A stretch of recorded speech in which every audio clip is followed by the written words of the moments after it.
अस्सलामु अलैकुम वरहमतुल्लाहि वबरकातुहू। कैसे हैं आप सब प्यारे प्यारे बच्चों। आपने ये मकूला तो अक्सर अपने बड़ों से सुना होगा कि बाअदब बानसीब बेअदब बेनसीब, यानी जो जितना ज़्यादा बाअदब होता है वो उतना ही ज़्यादा खुशकिस्मत होता है, और जो जितना ज़्यादा बेअदब होता है वो उतना ही बदकिस्मत होता है। कैसे? वो ऐसे भाई कि आपने अक्सर देखा होगा कि जो तमीज़दार होते हैं, दूसरों का अदब करते हैं बच्चे, उनके बड़े भी उनसे खुश होते हैं, ठीक है, और सब उनसे बहुत मोहब्बत और प्यार से पेश आते हैं। जब वो अपने बड़ों को खुश करते हैं तो यकीनी सी बात है कि वो अपने प्यारे रब को भी खुश करते हैं।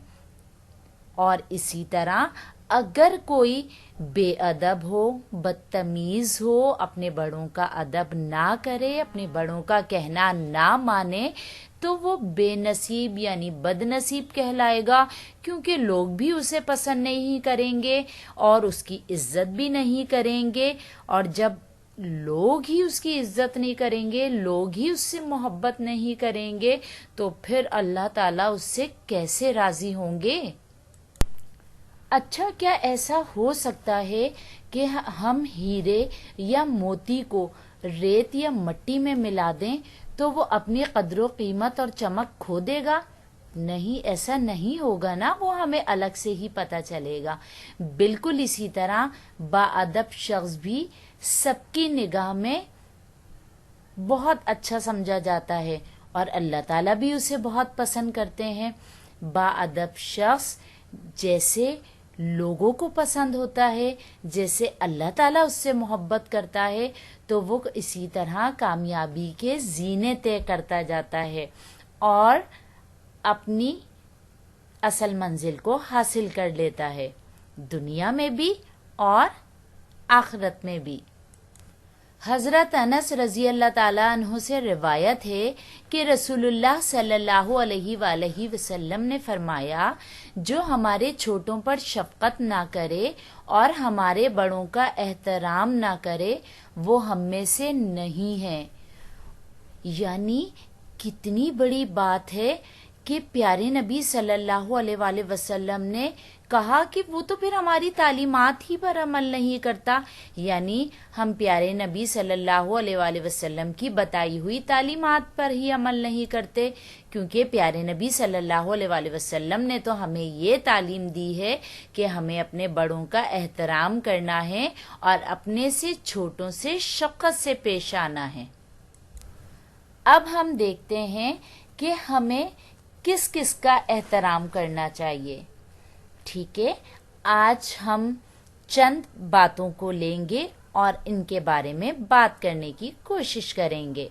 जी बिल्कुल, वालिदैन का अदब एहतराम करना चाहिए, बुजुर्गों का अदब एहतराम करना चाहिए, इसी तरह उस्ताद का अदब एहतराम करना चाहिए, और हमारे रिश्तेदार जिनसे हमारा खून का रिश्ता होता है इनका भी अदब एहतराम करना हम पर लाजिम है। वालिदैन के अदब एहतराम के हवाले से कुरान पाक में इरशाद होता है, तेरे रब ने फैसला कर दिया है कि तुम लोग अल्लाह के सिवा किसी की इबादत ना करो और वालिदैन के साथ नेक सलूक करो।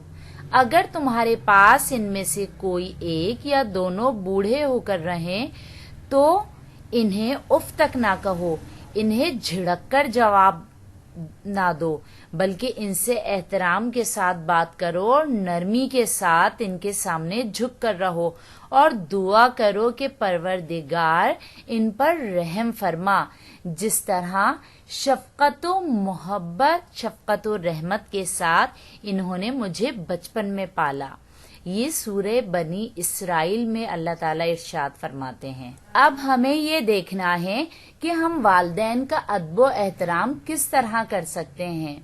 जी बिल्कुल ठीक, हम उनका कहना माने, इनकी खिदमत करें, इनकी मदद और देखभाल करें, इनका हर तरह से ख्याल रखें, इनके साथ नरमी और एहतराम से पेश आएं। بزرگوں کا احترام ہم اس طرح کر سکتے ہیں کہ ہم ان سے نرمی اور محبت سے بات کریں. انہیں مدد کی ضرورت ہو تو ضرور ان کی مدد کریں. انہیں بیٹھنے کے لیے جگہ پیش کریں اور ان کا ہر کہنا مانیں.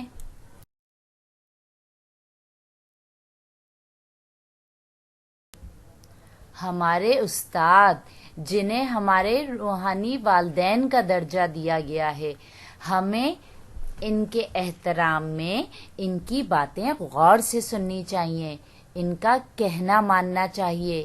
ان کے ساتھ دھیمی آواز میں بات کریں.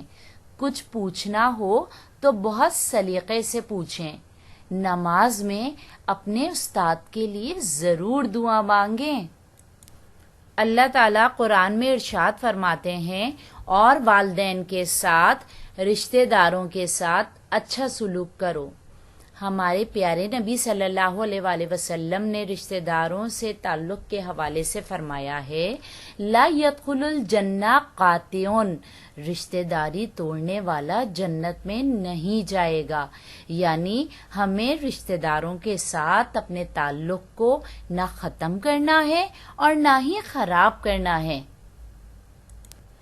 رشتہ داروں کا ادب و احترام ہم اس طرح کر سکتے ہیں کہ جب وہ ہمارے گھر آئیں تو ہم ان کا ہر طرح خیال رکھیں، ان کا استقبال اچھے طریقے سے کریں، ان کی خاطر تواضع کریں.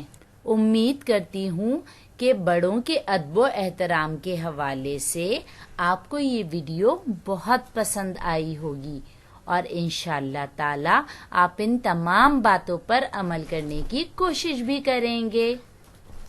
اب مجھے اجازت دیجیے. السلام علیکم ورحمۃ اللہ وبرکاتہ. جزاک اللہ خیرا کثیرا.